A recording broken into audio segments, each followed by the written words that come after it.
Life is about relationships. It's about belonging. It's not about isolation and loneliness, and yet isolation and loneliness are endemic in our society. They are undermining our capacity to get along in schools and in communities throughout. It's an issue we've got to deal with. PlayFair Teams is one of a family of tools to begin dealing with that right up front and doing it now. It challenges it by saying, let's do this stuff together.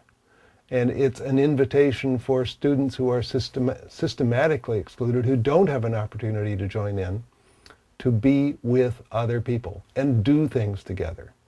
And when students do things together, they discover important truths. They learn to listen to one another, a critical skill in our society. They learn to respect one another.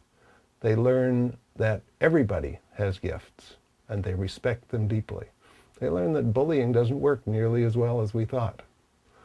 They learn to get along. These are skills that we need in our society. We have an opportunity in schools to do something about it because everybody's there. And so now is the time.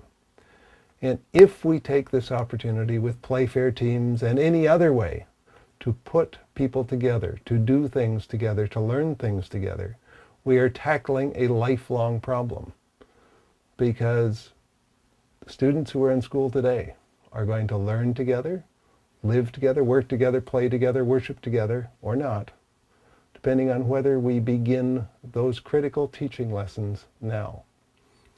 We believe that together we're better, everybody belongs, and PlayFair Teams is a good way to begin that journey. All my life, I've been an educator. I've worked in many parts of education, first as a classroom teacher, then as a principal, later as a superintendent of schools. In those changing roles, there were changing tasks, different viewpoints looking back on the education system, but one thing always remained the same. The central task was to create a community of learners, students, teachers, parents, everyone.